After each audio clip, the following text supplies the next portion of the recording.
Hello दोस्तों, मेरा नाम है अनवर शुक्ला और स्वागत है आप सभी का हमारे इस अपने यूट्यूब चैनल एक्सपीरियंस क्लासेस में। और डिजिटल इलेक्ट्रॉनिक्स के आज के इस लेक्चर में हम लोग सीखेंगे मेथड ऑफ मिनिमाइजेशन। तो अगर हमें किसी बूलियन एक्सप्रेशन को मिनिमाइज़ करना है तो हम लोग के मैप का यूज़ कर लेते थे, ठीक है, और उससे सॉल्व कर लेते थे और मिनिमाइज़ करके मिनिमम नंबर ऑफ टर्म्स ले आते थे। बट के मैप जो है वो 4 वेरिएबल तक बड़ा आसान लगा हमें, बट अगर 5 और 6 वेरिएबल की बात आती थी तो हम लोग लुढ़क जाते थे। तो उसी को ईजीएस्ट वे में सॉल्व करने के लिए हमारे पास जो मेथड आया उसको नाम दिया गया QMC मेथड, ठीक है। ये गेट पॉइंट ऑफ व्यू से तो इम्पोर्टेंट नहीं है, बट आपके जो सेशनल्स होते हैं उसके लिए इम्पोर्टेंट होता है। तो मैं यहाँ पे एक क्वेश्चंस रखने वाला हूँ और उस क्वेश्चन के ज़रिए ही उसको मैं मिनिमाइज़ करके बताने वाला हूँ। और यार अगर आपको कहीं भी डाउट आता है तो नीचे जीमेल चल रही होगी, उसमें आप लोग डाल सकते हैं या नीचे कमेंट सेक्शन में ज़रूर बताइएगा कि आपको ये लेक्चर कैसा लगा। और यार अगर ये वीडियो पसंद आए तो इसको लाइक कर देना, शेयर कर देना अपने दोस्तों के साथ, ताकि मुझे नया मोटिवेशन मिले और मैं इसी तरह की नई नई वीडियोज़ लाता रहूँ। तो बिना देरी करते हुए लेक्चर चालू करते हैं जिसका नाम है QMC मेथड, ठीक है। तो एक क्वेश्चन मैं लिख रहा हूँ यहाँ पे, ये क्वेश्चन शायद 2015 में आया हुआ था। Function of w, x, y, z is equal to summation of min terms 0, 3, 5, 6, 7, 10, 12, 13 plus don't care दिए हुए हैं 2, 9, 15, ठीक है। थोड़ा सा अगर यहाँ दिख ना रहा हो तो मैं यहाँ लिख देता हूँ प्लस डोंट केयर 2, 9, 15, ठीक है। तो ये डोंट केयर लिखा हुआ था वहाँ पे, अगर वो नहीं दिख रहा है तो मैं यहाँ पे थोड़ा सा यहाँ लिख देता हूँ, ठीक है। तो चलो शुरू करते हैं। तो सबसे पहले हमें क्या करना होगा, कैसे सॉल्यूशन करना होगा, तो मैं पहले उसके स्टेप्स लिख देता हूँ, फिर उसके बाद इसको सॉल्व करना सीखेंगे। तो मैं ये क्वेश्चन रफ कर रहा हूँ और ये क्वेश्चन मैं पेस्ट कर दूंगा यहाँ पे, तो आप लोग देख लीजिएगा, ठीक है। तो मैं इसको रफ कर रहा हूँ और फिर स्टेप लिख रहा हूँ कि कैसे क्या उसको सॉल्व करना है। और थोड़ा सा टाइम लगेगा इसको सॉल्व करने में क्योंकि थोड़ा सा बड़ा है, और अगर 1-2 बार प्रैक्टिस में ले आएंगे तो आसान लगेगा, ठीक है। तो अगर स्टेप नंबर 1 देखें तो स्टेप नंबर 1 जो है हमारे पास, तो सबसे पहले क्या करना होगा हमको, एक अलग पन्ने में क्या करेंगे हम लोग, बाइनरी इक्विवेलेंट्स लिख लेंगे, बाइनरी इक्विवेलेंट्स, ठीक है। जहाँ तक हमें दिया होगा, अगर 4 वेरिएबल का है तो 15 तक लिख लेंगे, 5 वेरिएबल का है तो 31 तक लिख लेंगे, ठीक है। ऐसे करके हम लोग लिख लेंगे और आगे चल के फिर उसको देखेंगे। फिर करना क्या होगा हमको, स्टेप 2 में, स्टेप 2 में करना क्या है, हमको एक टेबल बनानी है। कैसी टेबल, यहाँ पे हम लोग क्या करेंगे, एक ऐसी टेबल बनाएंगे, यहाँ पे लिखेंगे बाइनरी इक्विवेलेंट, ठीक है, यानी कि 0, फिर 1, फिर 2, फिर 3 ऐसे लिख लेंगे। और यहाँ पे फिर जो हमें फंक्शन दिया होगा उसको w, x, y, z, मतलब यहाँ पे हम लोग करेंगे क्या, पेयरिंग करेंगे। फिर एक पेयरिंग और करेंगे w, x, y, z, यानी कि हम लोग पेयरिंग कैसे करते थे, अगर 2 का है तो पहले 2 की पेयरिंग होती थी, फिर अगर क्वाड बन रहा था तो क्वाड बनाते थे, ऑक्टल बन रहा था तो ऑक्टल बनाते थे, एंड सो ऑन, ठीक है। तो ऐसे करके पेयरिंग बनाते थे। तो इसके बाद हम लोग पेयरिंग बनाएंगे। स्टेप नंबर 3 में क्या करना है, हम लोग ये जो बाइनरी इक्विवेलेंट्स है वो 0 से लेके वो पूरा नहीं लिखेंगे, हमें जो क्वेश्चंस में दिए होंगे हम लोग उसको चूज़ करेंगे और उसको उस मैनर में रखेंगे कि नंबर ऑफ 1 कितने हैं। अगर नंबर ऑफ 0 0 0 है तो 0 0 वाले पहले लिख लेंगे।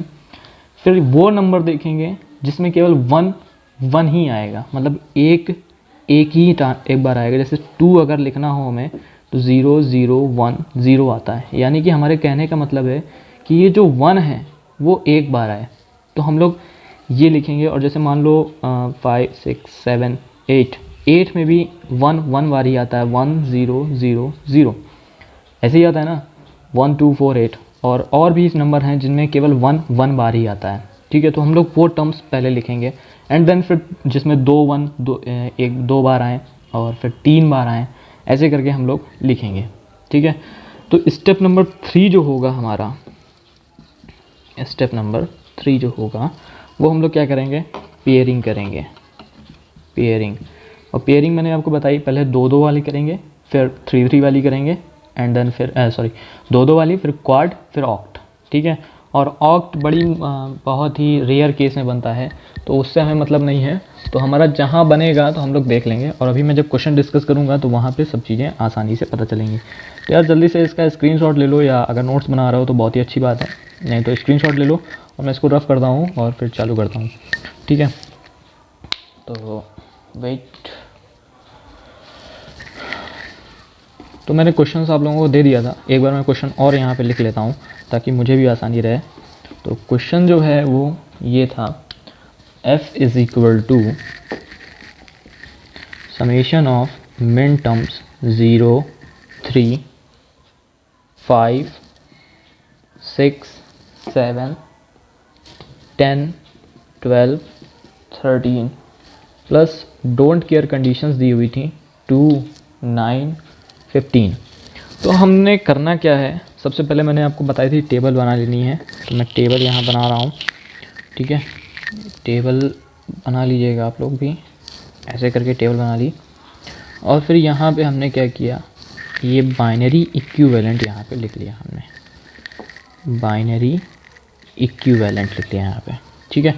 फिर यहाँ पे हमने लिखा W X Y Z लिख लिया, एक बार और W X Y Z लिख लिया हमने, W X Y Z, और यहाँ भी W X Y Z लिख लिया।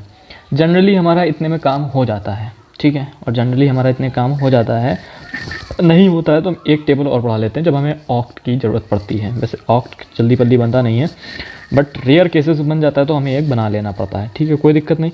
तो सबसे पहले हम नंबर ऑफ़ वंस ढूंढेंगे, तो सबसे पहले अगर हम देखें तो 0 मिलता है हमको, और 0, 0, 0, 0 लिख लिया।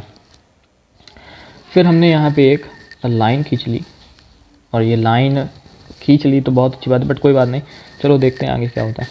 फिर उसके बाद हमें करना क्या है, वो अब हमें नंबर ऑफ़ वंस ढूंढने हैं। तो सबसे पहले जिसमें एक बार एक आए वो लिखते हैं, तो 2 हो गया, 0, 0, 2 है नहीं, 2 है क्या, 2 नहीं है, मेरे हिसाब से कितना है, 3 है, 5 है, 6 है, 7 है, चलो 2 है, 2 है, डोंट केयर में 2 है, तो 0, 0, 1, 0, ठीक है। तो हमने पहले ये लिख लिया। फिर कौन कौन आता है 1 में, 3 नहीं आता, 5 नहीं आता, 6 नहीं आता, 7, 8 भी नहीं है, कोई दिक्कत नहीं। अब हम क्या करेंगे, यहाँ पे एक वाला हो गया मेरे पास, फिर हम लिखेंगे जिसमें 2 बार एक आए, तो 3 आता है, और 3 में अगर लिखना चाहें तो 0, 0, 1, 1, 3 होता है, 5 होता है, और 6, 9, 10, 12, इनमें सब में 2 बार एक आता है, 0, 1, 0, 1, ठीक है, 0, 1, 1, 0, और 9 में अगर लिखना चाहें तो 1, 0, 0, 1, 10 में अगर लिखना चाहें तो 1, 0, 1, 0, 12 में आता है 1, 1, 0, 0, इतना लिख लिया। फिर जिनमें 3 बार एक आए वो लिखेंगे, ठीक है। तो यहाँ पे मेरे पास जगह नहीं बची, तो आप लोगों ने अगर लिख लिया तो मैं इसको ऊपर वाला रफ कर देता हूँ और फिर आगे बढ़ते हैं।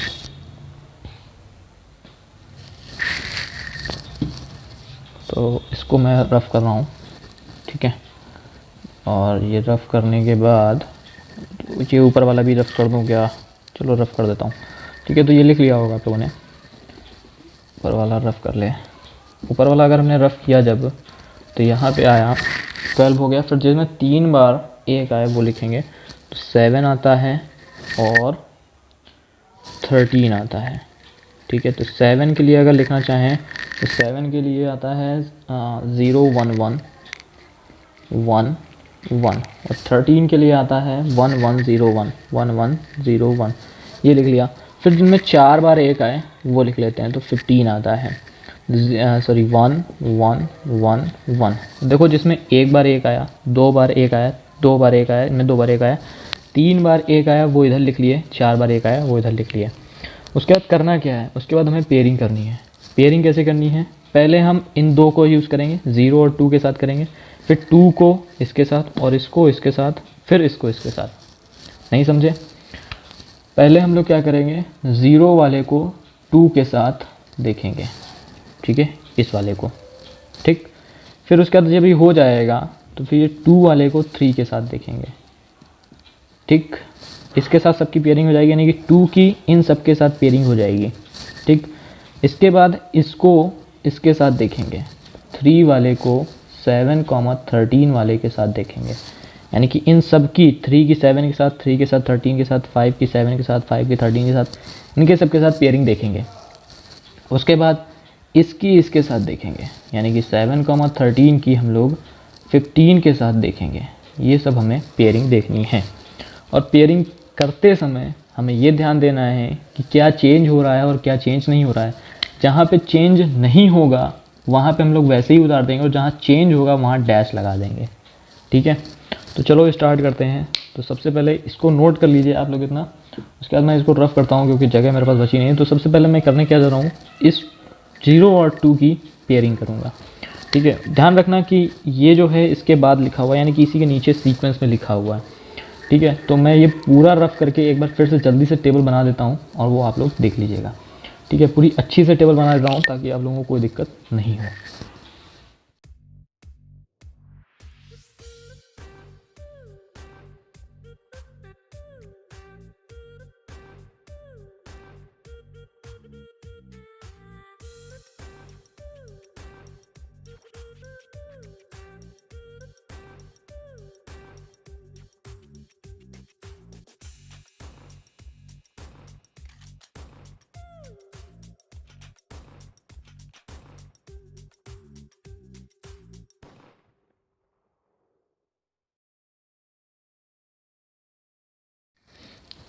ठीक है, तो अब हम लोग पेयरिंग स्टार्ट करते हैं। तो पहले 0 और 2 को देखेंगे।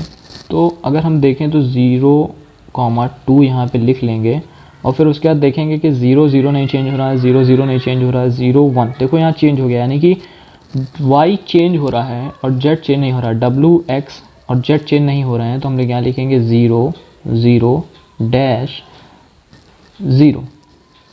ठीक, ये हमारा चेंजमेंट नहीं हो रहा था, तो हमारा इसका काम खत्म हो गया। अब इसके साथ पेयरिंग देखेंगे, 2 के 3 के साथ, 2 के 5 के साथ, 2 के 6 के साथ, 2 के साथ 9 के साथ। तो मैंने इसको जो है ठीक से अगर लिखे हैं तो 2 और 3 में देखो w नहीं चेंज हो रहा है, x नहीं चेंज हो रहा है, y भी नहीं चेंज हो रहा है, लेकिन z चेंज हो रहा है। तो 2 की 3 के साथ देखी हमने, तो देखो यहाँ पे हो गया w नहीं चेंज हो रहा है, x नहीं चेंज हो रहा है, y नहीं चेंज हो रहा है, बट z चेंज हो रहा है। ठीक है, इतनी चीज़ समझ में आती है। फिर अगर देखें तो 2 की 5 के साथ नहीं हो पाएगी, क्यों? देखो w नहीं चेंज हो रहा है, लेकिन x चेंज हो गया है, 0 1। फिर अगर y देखें तो 1 और 0, y भी चेंज हो गया है लेकिन z भी चेंज हो रहा है, यानी कि 2 की 5 के साथ पेयरिंग नहीं बन पाएगी। लेकिन 2 की 6 के साथ देखें तो w नहीं चेंज हो रहा है, x चेंज हो गया, y नहीं चेंज हुआ, z नहीं चेंज हुआ, यानी कि एक चेंज हो रहा है, कोई दिक्कत नहीं। बाकी 2 चेंज हो रहे हैं तो फिर नहीं लेंगे, एक चेंज हो रहा है तो पहले एक चेंज वाला लेंगे। ठीक है, तो 2,6 की पेयरिंग बनेगी, कितनी बनेगी? 0 डैश 1 0, ये हमारी पेयरिंग बन गई। इसी तरह से सबके साथ देखेंगे, यानी कि 2 की 9 के साथ देखेंगे, 2 की 10 के साथ देखेंगे, 2 की 12 के साथ देखेंगे। तो इतना करने पे जो आएगा पेयरिंग वो हमारी 2,10 के साथ पेयरिंग बन जाएगी, और जो आएगा वो डैश 0 1 0 आएगा। इतनी चीज़ समझ में आती है? अगर आती है तो फिर ये इसका काम ख़त्म हो गया। अब हम इसकी जो पेयरिंग है इस वाले कॉलम की, इस वाले कॉलम के साथ पेयरिंग देखेंगे। और जब देखेंगे तो इसी तरह से देखेंगे, पहले 3 की 7 के साथ, 3 की 13 के साथ, इसी तरह से 5 की 7 के साथ, 5 की 13 के साथ, 6 की 7 के साथ, 6 की 13 के साथ। इस तरह सबकी एलिमेंट्स की जो पेयरिंग है वो सबके साथ देखेंगे। तो ऐसा करने पे जो हमारे पास आएगा वो आएगा 3,7 और भाई साहब ये सब लिखना है, जो मैं लिख रहा हूँ ये सब लिखना है आपको, ऐसे ही वहाँ एग्ज़ाम हॉल में भी करना है, 0 1 1 डैश। ठीक है, और 5,7 अगर लिखें, डैश यहाँ नहीं आएगा, डैश यहीं आएगा, 5,7 हो जाएगा। मैं डायरेक्टली लिख रहा हूँ, आप लोग देख के लिखिएगा, 6,7 और 5,13 और 9,13, 12,13। इतना करने के बाद जो यहाँ पे पेयरिंग बनी थी वो कुछ इस तरह से बनी थी 0 1 डैश 1 और 0 1 1 डैश 1 0 1 डैश 1 0 1 1 डैश 0 1 और 12 और 13 1 1 0 डैश। इसी तरह से इसका काम ख़त्म हो गया। अब इसको साथ देखेंगे तो डैश 1 1 1 आएगा और 1 1 डैश 1 यानी कि 7 15 और 13 की 15 के साथ पेयरिंग बन जाएगी। इतना काम हो गया। अब क्या करना पड़ेगा, हमने जिसको देखा है उसको टिक कर लेंगे। टिक करने का मतलब ये है कि हम लोग उसको लेंगे ही नहीं, मतलब कि जो हमारा आंसर में आएगा वो मिनिमाइजेशन में आएगा वो नहीं लेंगे। ठीक है, तो देखें तो 0 की 2 के साथ हो चुकी है, यहाँ टिक कर लिया। 2 की 3 के साथ हो चुकी है, 2 की 6 के साथ भी हो चुकी है, 2 की 10 के साथ भी हो चुकी है। फिर देखें तो 3 और 7 की हो चुकी है, यानी कि 3 और 7 की हो चुकी है। 5 और 7 की भी हो चुकी है, 5 और 7 की भी हो चुकी है। 6 और 7 की भी हो चुकी, 9 और 13 की भी हो चुकी, 12 और 13 की भी हो चुकी है, 7 और 15 की भी हो चुकी है। यानी कि यहाँ ख़त्म हो गया। ये है, इनमें से हमें कुछ नहीं लेना है। ठीक है, इनमें से हमें कुछ भी कंसीडर नहीं करना है। अब क्या करेंगे, अब हम इन दोनों को कंपैरिजन करेंगे। यानी कि अब हम क्या करने जा रहे हैं, इसमें दो पेयरिंग हो जाए, क्वाड बन जाए जिसमें। ठीक है, तो क्वाड वाली पेयरिंग करने जा रहे हैं। अब देखो यहाँ पे हमें करना क्या है, ये वाली पेयरिंग बड़ी आसान हो जाती है। इसमें देखो कहाँ पे डैश है, y पे डैश है, तो जहाँ इसमें y पे डैश हो बस उसी के साथ कंपैरिजन करो, अदरवाइज़ किसी के साथ देखने की ज़रूरत नहीं है। तो देखो यहाँ y पे है, यहाँ कहीं y पे डैश है ही नहीं, तो इसके साथ पेयरिंग होगी नहीं। अब इसमें आते हैं, इसमें z पे जहाँ पे डैश है वहाँ देखेंगे तो z पे यहाँ पे डैश है। ठीक है, ये देखो z पे डैश है, यहाँ भी z पे डैश है, यानी कि हम किसी के साथ नहीं देखेंगे, बस केवल इसके साथ देखेंगे। तो जब देखेंगे तो देखो 0 यानी कि w चेंज नहीं हुआ, यहाँ पे x चेंज हो रहा है बट y नहीं चेंज हो रहा है। तो जो चेंज नहीं हो रहा है उसको लिख लेंगे और जो नहीं हो रहा है, सॉरी जो हो रहा है वहाँ पे डैश लगा देंगे। तो 2 3 6 7 इसको करने पे जो आया है हमारे पास वो आया 0 डैश 1 डैश। फिर देखो तो एक और बन चुका है हमारे पास इसी तरह से 2 6 3 7 वो भी आएगा 0 डैश 1 डैश। तो इसका काम ख़त्म हो जाएगा यहाँ से। इसी तरह से अब इन दोनों को करेंगे तो इसमें आएगा 5 13 7 15। इसमें अगर देखें तो 1 डैश 1 1 और 5 7 13 15 5 7 13 और 15 डैश 1 डैश 1। ठीक है, तो हमारा ये काम हो गया। और यहाँ पे अगर देखें तो 2 3 और 6 7 का हो गया है, 2 6 और 3 7 का हो गया है। फिर यहाँ पे अगर देखें तो 5 7 13 15 हो चुका है और 5 13 7 15 हो चुका है। अब जिसमें टिक नहीं लिखा है वो हमारे होते हैं प्राइम इम्प्लीकेंट्स। तो यहाँ लिख लेंगे prime implicants is equal to, sorry prime implicants अगर लिखने चलें हम लोग तो मैं प्राइम इम्प्लीकेंट्स यहाँ लिख रहा हूँ f इज इक्वल टू, किसमें टिक नहीं लगा है, इसमें नहीं लिखा है, तो ये w कॉम्प्लीमेंट x कॉम्प्लीमेंट और z कॉम्प्लीमेंट। यहाँ पे y छूट रहा था यानी कि y कोई नहीं हो रहा तो y नहीं लिखा। और हम लोग वहाँ भी यही करते थे, जो चेंज हो रहा होता था उसको नहीं लिखते थे, जो चेंज नहीं हो रहा होता था वो हमारा आंसर होता था। तो यहाँ जो चेंज नहीं हो रहा है वही आंसर है, तो हमने ये लिख लिया w नहीं चेंज हो रहा है, x नहीं चेंज हो रहा है, z नहीं चेंज हो रहा है इन दोनों को कंपैरिजन करने से। तो w complement x complement z complement. फिर उसके बाद अगर देखें तो x कॉम्प्लीमेंट y और z कॉम्प्लीमेंट, फिर प्लस और देखो यहाँ पे ये वाला तो y कॉम्प्लीमेंट और z plus y complement plus इसको अगर देखें तो w कॉम्प्लीमेंट y प्लस इसको देखें तो y z। ये हमारे प्राइम इम्प्लीकेंट्स हैं, जबकि ये हमारा आंसर नहीं है। अभी ये आंसर नहीं है, ये फाइनल आंसर नहीं है, और फाइनल आंसर बनाने के लिए हमें एक टेबल और बनानी पड़ेगी जिसको बोलते हैं इसेंशियल प्राइम इम्प्लीकेंट, यानी कि वो हमारा फाइनल आंसर देगा। ठीक है, तो इसेंशियल प्राइम इम्प्लीकेंट्स बनाते हैं बाद में। पहले आप लोग इसको नोट कर लीजिए वीडियो पॉज करके, और अगर नहीं करना है तो स्क्रीनशॉट लीजिए जल्दी से और मैं इसको रफ करता हूँ। ये प्राइम इम्प्लीकेंट्स मैं यही लिखा रहने दूँगा, तो मैं ये वाली टेबल रफ कर रहा हूँ, ठीक है। सो आई होप आप लोगों ने ले लिया होगा screenshot, and I have to rough this.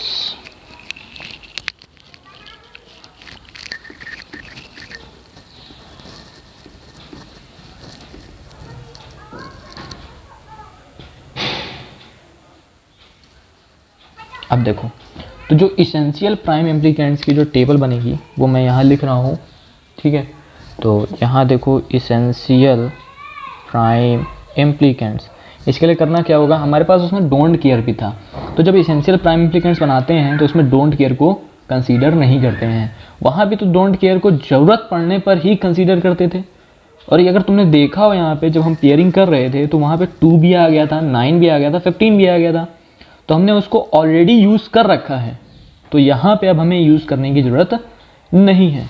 तो ये चीज़ याद रखना, जब हम इसेंशियल प्राइम इम्प्लीकेंट्स की टेबल बनाएंगे तो वहाँ पे डोंट केयर को शो नहीं करेंगे, ठीक। तो अब देखो इसेंशियल प्राइम इम्प्लीकेंट्स की टेबल कैसे बनाते हैं। यहाँ पे जो हम प्राइम इम्प्लीकेंट्स लिखे हैं यहाँ पे वो यहाँ लिख लेंगे, ठीक है। और थोड़ा ध्यान देना ये वाली टेबल मैं कैसे बना रहा हूँ। ये कितने हैं, 1 2 3 4 5 6, सॉरी 6 कैसे हैं, हाँ ठीक है 6 हैं। तो 1 2 3 4 5 और 6। तो यहाँ लिखेंगे W complement X complement Z complement, ठीक है। और यहाँ पे जो हमारे पास फंक्शन में मिन टर्म्स दिए हुए थे वो यहाँ पे लिख लेंगे। हमारे पास क्या क्या मिन टर्म्स दिए हुए थे, 0 दिया हुआ था, 3 दिया हुआ था, 5 दिया हुआ था, 6 7 6 7,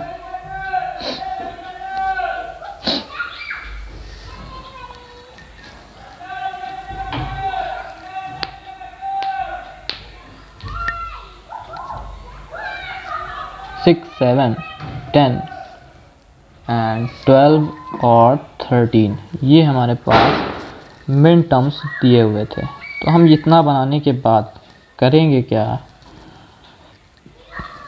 करेंगे कुछ नहीं, बस सॉल्यूशन निकालेंगे। बस लास्ट पे हैं हम लोग x complement y z complement w y complement z, w x y complement w complement y और y z, ठीक है। अच्छा, अगर तुमने देखा हो तो W complement X complement Z complement, अपनी पीछे जो मैंने टेबल बनाई है जहाँ पे पेयरिंग करी थी उसमें ये जो डैश बना था W complement X complement Z complement, वहाँ पे देखो 0,2 भी लिखा था मैंने।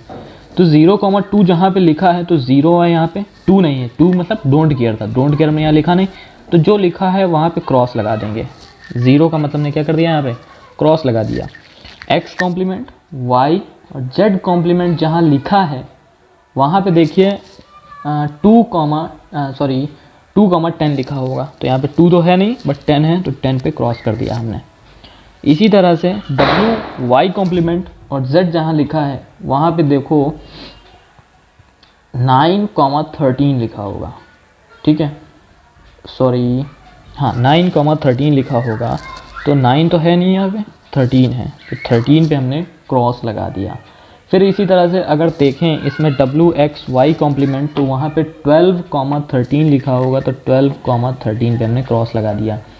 इसी तरह से अगर देखो तो W कॉम्प्लीमेंट Y पे 2 3 6 7 होगा, तो 2 3 6 7 होगा, वहाँ पे हमने क्रॉस कर दिया। इसी तरह से लास्ट वाले में जो होगा वो 5 7 13 15 होगा, तो 5 7 13 15 नहीं है, तो 15 नहीं। इतना करने के बाद हमें कौन कौन से लेने हैं उसके लिए हमें रो और कॉलम दोनों देखना है। रो वाइज देखना है और कॉलम वाइज देखना है। कॉलम वाइज वाले में देखना है कि ये क्रॉस के नीचे कोई और क्रॉस ना आ रहा हो, ये अकेला क्रॉस हो कॉलम वाइज में, और रो वाइज में कितने भी हों मुझे उससे मतलब नहीं है, तो उसको हम कंसीडर कर लेंगे। तो देखो इस वाले को अगर देखें तो इस रो में कोई नहीं है, बट कॉलम वाइज वाले में भी नीचे कोई क्रॉस नहीं है, तो इसको कंसीडर कर लेंगे। तो यहाँ पे हो गया हमारा ये, और यहाँ टिक कर देंगे, ठीक है। फिर अगर दूसरे वाले को देखें तो यहाँ हो गया और यहाँ भी कोई नहीं है, तो हमने इसको भी टिक कर लिया और यहाँ भी टिक कर दिया। फिर अगर इसको देखें तो इसके नीचे तो क्रॉस हैं बहुत सारे, तो हम इसको कंसीडर नहीं करेंगे, कोई दिक्कत नहीं है, ठीक है ना, कोई दिक्कत नहीं है। फिर अगर इसको देखें तो यहाँ पे आए और यहाँ देखें तो यहाँ पे एक सिंगल है, तो इसको हमने कंसीडर कर लिया। और अगर इसके बगल में जो भी है तो वो वाला भी कंसीडर कर लेते हैं और टिक लगा देते हैं नीचे। फिर अगर इसमें आए तो देखो यहाँ पे एक है ये, तो ये सिंगल है तो इसको टिक कर लिया। और यहाँ ये हो गया, इसके बगल में ये है और ये वाला भी है, ठीक है। तो अगर और इधर लास्ट वाले में आए तो देखो ये वाला आ रहा है, तो ये सिंगल है तो ये ले लिया और ये ले लिया।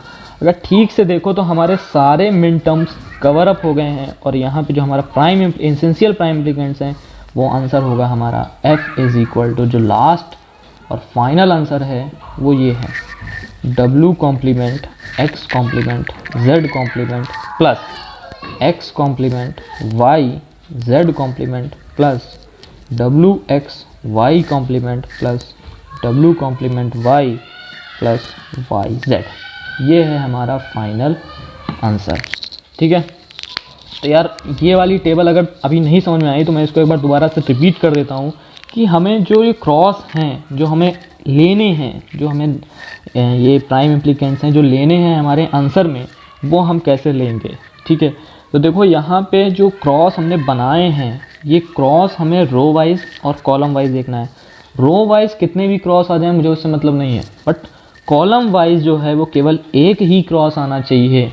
जब हम पहली रो और पहला कॉलम देख रहे हो तो पहले कॉलम में कितने भी क्रॉस पहले कॉलम में कितने भी क्रॉस आ जाए मुझे उससे मतलब नहीं, बट पहले कॉलम में एक ही क्रॉस होना चाहिए। तो देखो पहली रो में कोई क्रॉस नहीं है, कोई दिक्कत नहीं, एक क्रॉस है, ठीक है।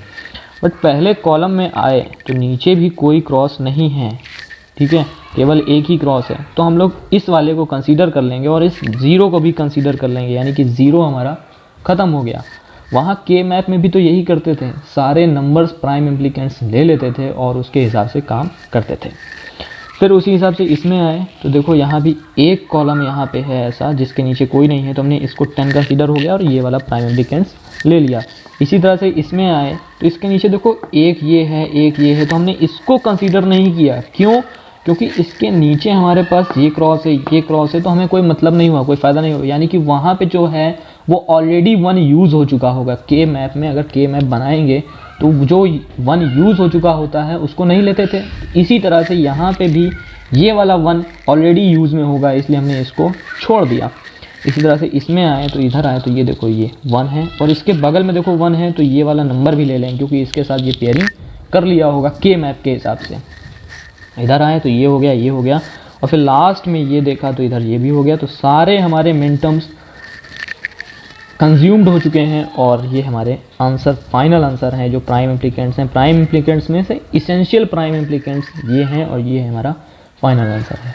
और ये शायद AKTU में 2015-16 में और भी कई बार पूछा गया है ये क्वेश्चंस, तो आप लोग इसको प्रैक्टिस करिए। और अगर कहीं भी दिक्कत आ रही है तो नीचे कमेंट सेक्शन में या हमारी मेल ID में आप लोग मैसेज कर दीजिए, ठीक है।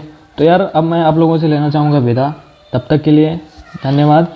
और यार अगर ये वीडियो पसंद आई हो तो यार इसको अपने दोस्तों के साथ शेयर कर देना और इसको लाइक और हमारे चैनल को सब्सक्राइब कर देना लेटेस्ट अपडेट पाने के लिए। मिलते हैं नेक्स्ट लेक्चर में।